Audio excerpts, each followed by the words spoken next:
Gusto namin maintindihan, Professor, na itong mas maraming Pinoy ang mayroong trabaho. No? Yung jobless rate natin declined to 3.2% in November. Mas maraming Filipino ang may trabaho, pero record, no, highest in 21 years at 63% ang nag-rate naman sa kanila as self-rated poor. No? Ako ay mahirap. Paano po natin yung pag-uugnay nun at how can we understand po yung parang tila magkasalungat at contradictory po na mga figures na iyon?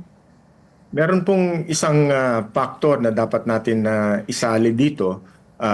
Ito po yung patuloy na pagtaas ng presyo ng mga pangunahing bilihin.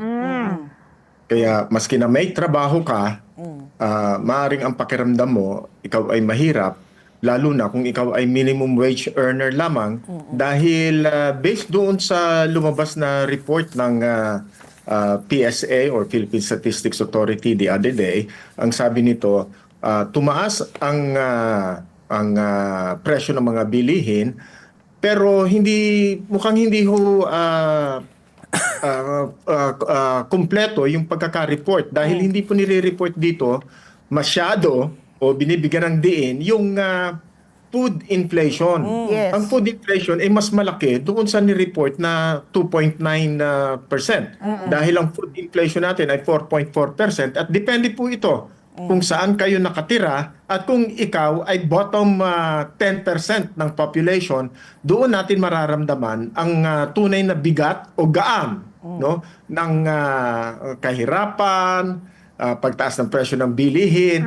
Kaya maski na meron tayong trabaho, kung tayo naman ay pumapasan ng matataas na o mabibigat na presyo ng mga bilihin, pakiramdam natin tayo ay poor. Kaya po yung report ng SWS, makabuluhan yan, makahulugan. Dahil sabi ng PSA, bumaba na ang unemployment, pero ang self-reported poverty naman, tumataas, mahigit sa 60%. Sabi ko, paano kaya nangyari yun? May trabaho ka na, mahirap pa rin ang pakiramdam mo. Oo. Okay. So, Professor, yung ganun pa, kasi ito rin yung nakakabahala sa akin, no, na 44% po ang nag-rate naman sa kanila, yung food poverty. So, ito'y napakataas kumpara po sa naging yung 35% lang po noong 2023. Pag kayo po ay nakaranas po, nagsabihin nyo, self-rated food poverty, does it go without saying na wala kayong trabaho? Or yun na nga, self-rated poor ka rin? Kasi, syempre, goes without saying, di ba? Dapat kung wala kang pera, wala kang pambili ng pagkain, ergo, ano rin, di ba? Gutom. Opo. Parallel ho ba? Tama ho ba yung pagkukumpara ko po? May kaugnayan po yan. Oo. Pero dahil mababa ang iyong kinikita, sa pakiramdam mo pa rin, hindi ka nakakaahon sa hirap. Katulad po, halimbawa, doon sa mga nakatira sa mga transient, no, mga residents communities, no. May sabihin nila may trabaho sila, pero hindi po sapat ang kanilang kinikita. Kaya po sasabihin nila, hindi sila makabili ng mga pagkain para sa pamilya nila. Kaya kung pag-uusapan ng food poverty, meron kang trabaho, meron kang kaunting nabibili, pero hindi po sapat. Okay. Kaya po, lagi natin titingnan lagi ang kaugnayan ng presyo ng mga bilihin. Pagka nag-report ang PSA na sinasabi na 2.9%, para sa maraming mga mamamayan, hindi po nila nararamdaman yung mababang inflation. Ang nararamdaman po nila ay yung mataas na inflation sa pagkain. At depende rin po kung saan kayo nakatira. Halimbawa po, kung kayo ay nakatira sa Bicol, sa Cagayan, na matataas ang inflation, tapos matataas din po ang poverty incidence, talaga pong ramdam, hindi lamang po ng kanilang bulsa, kundi ramdam ng sikmura ang pagtaas ng presyo ng bilihin. At meron po rin tayong tinatawag na masidhing kahirapan. No?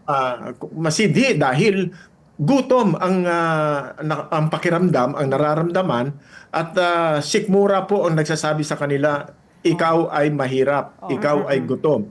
Kaya po siguro mas makabuluhan na iulat ng pamahalaan ang mga ganitong datos. Kasi nasa datos naman ito ng pamahalaan.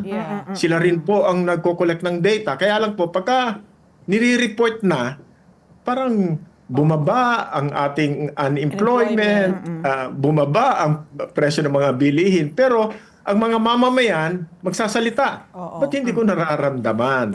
Hindi nila nararamdaman o hindi natin nararamdaman dahil halimbawa po ang mga minimum wage earners, more than 60% ng kanilang household income ay napupunta sa pagkain. So, ang relevant na inflation sa kanila ay food inflation, Correct. which is higher than the overall inflation. Let's get together. Sunnet 25.